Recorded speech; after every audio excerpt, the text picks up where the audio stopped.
Hi అందరికీ హృదయపూర్వక శుభాది వందనాలు తెలియజేసుకుంటూ దేవుడు మనకిచ్చిన ఈ గొప్ప సమయాన్ని బట్టి దేవుణ్ణి గణపరుస్తున్నాను. ఆమేన్.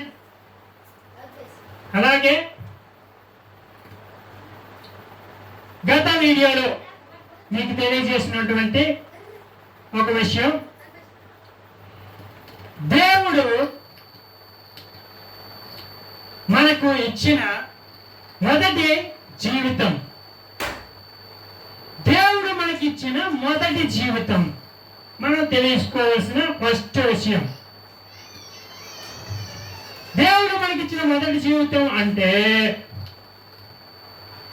ఆదాము ద్వారా మనకి వస్తున్నటువంటి జీవితం. అది మన మొదటి ఈ లోక ప్రవేశం. మన మొదటి లోక ప్రవేశం. అది ఈ లోకంలో మనం ప్రవేశించడానికి దేవుడు మనకిచ్చిన మొదటి జన్మ. అయితే ఈ జన్మలో మనం తల్లిదండ్రుల యొక్క పద్ధతి నుండి పెరుగుతూ వస్తాం. మన పెద్దల యొక్క సాంప్రదాయాల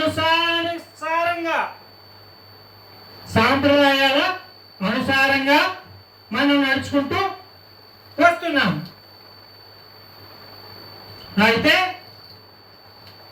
ఈ సాంప్రదాయాన్ని మనం కంటిన్యూగా చేస్తూ వస్తూ మన జీవితాన్ని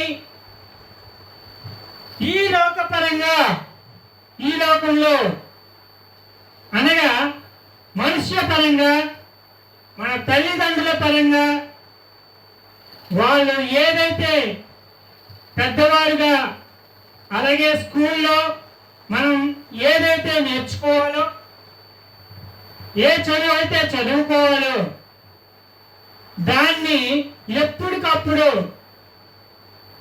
అప్డేట్ చేస్తూ వస్తున్నారు. ఆ చదువు విషయంలో మనకి అప్డేట్ అనేది ఉంది. ఈ అప్డేట్ అనేది మనకి పూర్వం నుంచి ఏ విషయాలు అయితే ఉన్నాయో కొన్ని విషయాలు మాత్రమే మనకి అవగాహన కోసం రాసినటువంటి కొన్ని పుస్తకాలు మాత్రమే వాటి గురించి మనకి తెలుస్తుంది. దీనికి మళ్ళీ మనకి పరీక్ష, అది ఖచ్చితంగా మనం పాస్ అవ్వాలి. చిన్నప్పటి నుంచి మరియు 10th క్లాస్, తర్వాత ఇంటర్మీడియట్, డిగ్రీ, ఇంకా అదర్ కోర్సెస్, ఇంకేమైనా సరే సహజంగా ఇవన్నీ కూడా మనకు ఉంటాయి. ఈ విషయం మనకు తెలిసిన విషయమే. అయితే ఇక మానవుడికి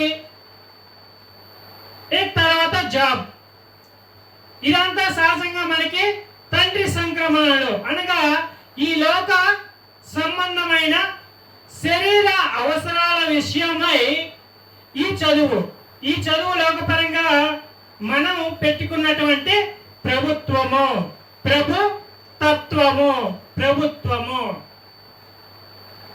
ప్రభు యొక్క తత్వానికి మనం ఈ లోకం చేస్తున్నటువంటి ప్రయత్నం. ఆ ప్రయత్నంలో ప్రభుత్వం మన పట్ల బాధ్యత కలిగి ఉండాలని, ప్రభుత్వం యొక్క లక్ష్యమై ఉండాలని మనము ఎన్నుకుంటున్న నాయక తత్వం. ఆ తత్వాన్ని మనం ఎన్నుకుంటున్నాం. ఆ తత్వంలో ఒక వ్యక్తిని మనమే నిలబెడుతున్నాం. ఇదంతా కూడా మన ప్రజల యొక్క నిర్ణయం, మనందరి నిర్ణయం. దేనికి? ప్రజలకి ఏది కావాలో, ఎప్పుడు ఏ అవసరత నెరవేరాలో మన ప్రాంతంలో, లేదా మన రాష్ట్రంలో, మన దేశంలో, మన ప్రపంచంలో అయినా సరే దానికి గవర్నమెంట్ ఉంది, లోక్సభ ఉంది. ప్రతి రాష్ట్రానికి, ప్రతి దేశానికి ఉన్నాయి. అవి మీ అందరికీ తెలిసిన విషయాలే.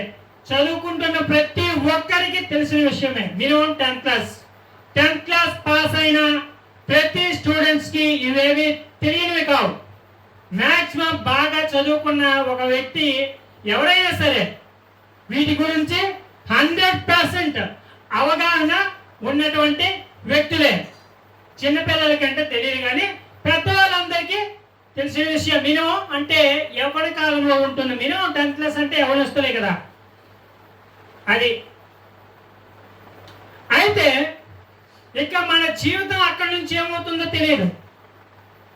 మన ప్రయత్నం అంతా ఒకటే, 10th పాస్ అవ్వాలి, ఆ పైన ఏ కోర్స్ మనం ఇంటర్మీడియట్ డిగ్రీ పాస్ అవ్వాలి, లేదంటే దానికంటే ముందు కంప్యూటర్ ఇంజనీరింగ్, ఐటీ సెక్షన్, ఇలాంటి ఎన్నో కోర్సెస్ ఉన్నాయి.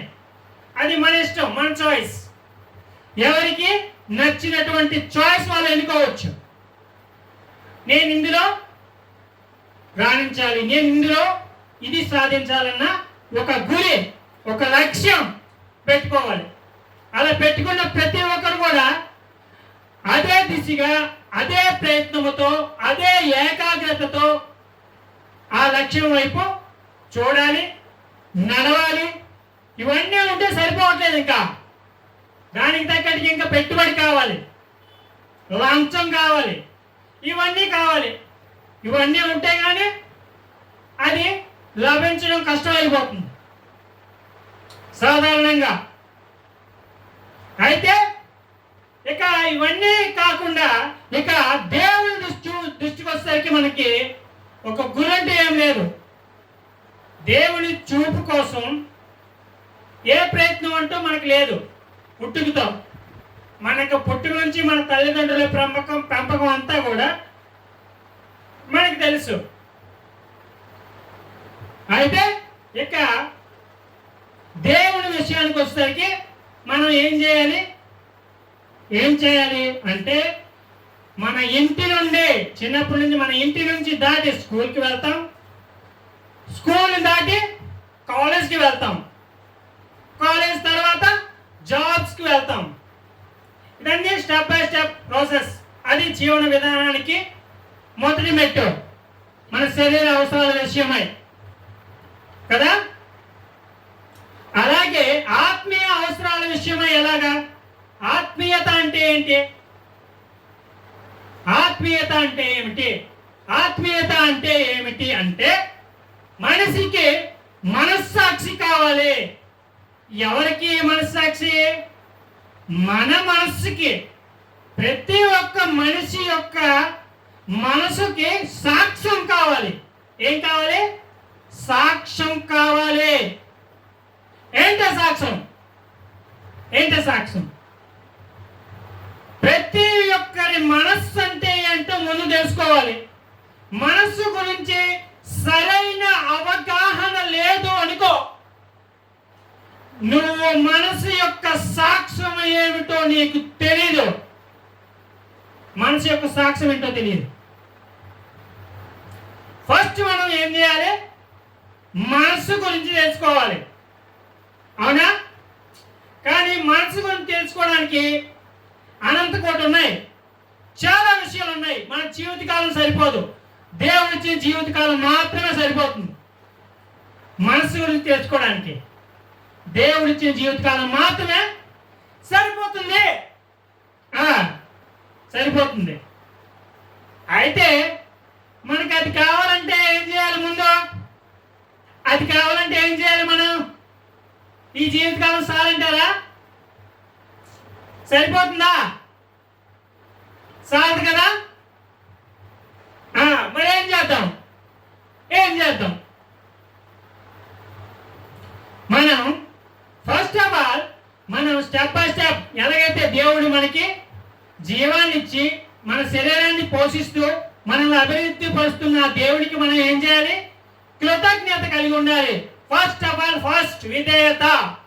కృతజ్ఞత అన్న విధేయత అన్న ఒకటే, పర్యాయ పదం అంతే. మనం జరగవలసిన అక్కడ ప్రక్రియ ఒకటే, కానీ మనసుకు పెట్టుకున్న ఆజ్ఞ అనగా ఒక ఆదేశం. అది చెయ్యొద్దు, ఇది చెయ్యి అనే ఒకే ఒక విషయం. ఇది చేయాలి, ఇది చెయ్యకూడదు, అది ఒక ఆజ్ఞ, ఆదేశం. ఓకే, ఈ విషయంలోనే మనం మిస్టేక్స్ చేస్తుంటాం. ఎన్నో మిస్టేక్స్. ఒకటి రెండు కాదు, వందల కొద్ది, వేల కొద్ది కూడా ఉన్నాయి. చెప్పంటారా? మీకు తెలుసు, వద్దులేండి, చెప్పాల్సిన సమయం వచ్చినప్పుడు చెప్తుంటా. ఓకేనా? ఓకే, సమయం సరిపోదు కదా. అవును. అయితే మన మనసుకి ఫస్ట్ అడుగు ఏం కావాలి? ఫస్ట్ అడుగు ఏం కావాలి? ఫస్ట్ అడుగు ఏం కావాలి అంటే మనం వింటున్న మాట మరియు మాట్లాడుతున్న మాట మనకి అత్యవసరమై ఉన్నది. మనకేముంది? ఫస్ట్ ఆఫ్ ఆల్ ఒకటి మనం వింటున్న మాట, రెండవది మనం మాట్లాడుతున్న మాట మనకి అతి ప్రాముఖ్యమై ఉన్నది. ఇది చాలా చాలా ఇంపార్టెంట్, అన్నిటికంటే చాలా ఇంపార్టెంట్ ఈ విషయం. మీకు ఈ విషయం ఎవరు ఇంతవరకు చెప్పుండరు. ఈ విషయం చాలా ఇంపార్టెంట్. ఇది నీ భవిష్యత్తుని, నీ స్థితిని, గతిని అన్నిటినీ నిర్ణయించగలదు. దేన్నైనా సాధించగలదు, దేన్నైనా సాధించగలదు. ఎంతటి ఏకాగ్రతనైనా, ఎంతటి లక్ష్యాన్నైనా చూడగలదు, చూపించగలదు. నేను చెప్తుంటే ఆశ్చర్యంగా ఉంది కదా? ఆశ్చర్యమే. తెలియని ప్రతి ఒక్క వ్యక్తికి కూడా ఇది ఆశ్చర్యమే. ఓకే, బాగా గుర్తుపెట్టుకోండి. నేను చేస్తున్న ప్రతి వీడియో మీకు చాలా చాలా చాలా ఇంపార్టెంట్. స్కూల్స్ లో ఉన్న స్టూడెంట్సే కానీ, లెక్చరర్సే కానీ, అలాగే పెద్దవారు కానీ, చిన్నవారు కానీ, వృద్ధాప్యంలో ఉన్నవారు కానీ, ఎవరికైనా సరే నా వీడియో చాలా ఇంపార్టెంట్, చాలా చాలా ఇంపార్టెంట్. బాగా గుర్తుంచుకోవాల్సిన విషయం ఏంటంటే ఇది అనేక మందికి తెలియని పరిస్థితి. అంతే, తెలిసే తెలియలేని పరిస్థితి. ఎప్పటికీ కూడా అదే పరిస్థితి అన్నమాట. మారదు, మార్చుకోము, మారదు, ఆలోచించము, అవగాహన కూడా అనవసరం అనే దిశగా వెళ్ళిపోయింది. ఓకేనా? మీకు పదే పదే జ్ఞాపకం చేస్తా. ప్రతి వీడియోలో కూడా, ప్రతి విషయాన్ని కూడా మీరు మర్చిపోయినా సరే మళ్ళీ ఒకసారి ఆ వీడియోని రివైండ్ చేసి మళ్ళీ చూడండి. మీకు అర్థం కానట్లయితే మీరు ఎన్నిసార్లు చూస్తే అంత మంచిది. ఎన్నిసార్లు మీరు వీడియోని మళ్ళీ రివైండ్ చేసి చూస్తే అంత మంచిది. అంత నేర్చుకోగలుగుతారు, అంత జ్ఞాపకం ఉంచుకోగలుగుతారు. మైండ్ స్థితి అంతే. మైండ్ ఎప్పుడు అలాగే పనిచేస్తుంది. కానీ మనకు తెలియదు. ఒక్కసారి చదివితే పర్మనెంట్గా గుర్తుండిపోవాలని అనుకునే ఆలోచన నీ మైండ్లో నుంచి ఫస్ట్ తీసేయండి. అలా ఎప్పుడూ పెట్టుకోవద్దు. ఇప్పుడు బ్రతికి ఉన్న ప్రతి మానవుడి యొక్క ఆలోచన స్థితి, జ్ఞాపక శక్తి యొక్క స్థితి, గతి మీకు సరైన అవగాహన లేకుండా ఉన్నారు. ఆ అవగాహనని అర్థం చేసుకోవడానికే నేను చెప్తున్న ప్రతి విషయాన్ని మీరు గుర్తుంచుకొని ఏకాగ్రత లక్ష్యం పెట్టుకున్నట్లయితే మీరు స్థితి, ఆలోచన, జ్ఞాపక శక్తి, అభివృద్ధి, ఏకాగ్రత ఇవన్నీ డెవలప్ అవుతాయి. ఇవన్నీ డెవలప్ చేసుకోగలుగుతారు. చాలా విషయం, చాలా ముఖ్యమైన విషయాలు. ఓకేనా? అది గుర్తుంచుకోండి. మనం మనసు విషయంలో మనం అతి ముందుగా బిఫోర్ ద బెస్ట్గా మనం తెలుసుకోవాల్సిన అతి ముఖ్యమైన విషయాలు ఇవి. ఇంకా చాలా ఉన్నాయి, ఇంకా చాలా చాలా ఉన్నాయి. నాకు చెప్పడానికి టైం సరిపోదనేది 100% నిజం. ఓకేనా? మీరు వినాలనేది నా ఉద్దేశం. మీరు విని ప్రతి విషయాన్ని నేర్చుకొని గొప్పవారు కావాలి, చాలా గొప్పవారు కావాలన్నది నా ఆశ. మీరు బాగుండాలి. ఎన్నో దేశాలు సైతం ఎంతో అభివృద్ధిలో ఉన్నాయి. కానీ మన దేశం, మన రాష్ట్రం ఇలా అయిపోవడానికి గల కారణం మన మనసు యొక్క తత్వమే. మన మనస్సులో స్థితి, నిర్ణయాలు, ఆలోచనలు ఇవేమీ మారలేదు. ఆ పూర్వకాల గతి, స్థితి, ఆలోచనతోనే బానిసై బతుకుతుంది. ఆ స్థితి నుండి బయటపడాలి. ఆ ఆలోచన నుండి ఇవన్నీ మారాలనేది నా ఉద్దేశం. అలా మారగలిగితే మనము పైకి ఎదగలం. మనము మన టాలెంట్ ఏంటో చూపించగలం. మనము మన స్థితిగతిని అన్నిటినీ మార్చుకోగలం. ఏదైనా సాధించగలం. ఏదైనా ఖచ్చితంగా ఖచ్చితంగా. నా ప్రియ సహోదరులారా, ప్రేమపూర్వకమైన విన్నపం నాది మీ మేలు కోసమే. ఒక సహోదరుడిగా మీరు ఏమైనా అనుకోండి, మీ మేలు కావాలన్నదే నా ఆశ. నా పుట్టుక నుంచి నేను ఏది ఆశించలేదు. ఏ మానవుడి నుంచి ఏది నేను నాకు కావాలని కోరుకోలేదు. నా తోటి సహోదరుడైనా సరే వాడికి నా మేలే కావాలి, వాడు నాకంటే వాడు బాగే కావాలని ఒక ఏకలక్ష్యం పెట్టుకుని వచ్చిన వాడిని. ఈ లోకంలో ఒక వివాహం గురించి కూడా నా తల్లిదండ్రుల అనుమతి, పెద్దల అనుమతి, దేవుని అనుమతి లేనిదే నాకు వద్దే నేను నిర్ణయంతో బ్రతికా. ఎవరు నన్ను ఇష్టపడినా, ఎంతగా నన్ను ప్రేమించినా, వారి విషయంలో నేను ఎంత చింతపడినా ఈ ఆజ్ఞలేవి నేను కోల్పోలేదు. ఈ ఆజ్ఞలేవి నేను విడిచిపెట్టలేదు. నేను ఈ స్థితిలో ఉన్నానంటే కారణం ఆ ఆజ్ఞే. ఈ స్థితిలో ఉన్నానంటే కారణం ఆ దేవుడే. నేను ఈ స్థితిలో ఉన్నానంటే కారణం వారే.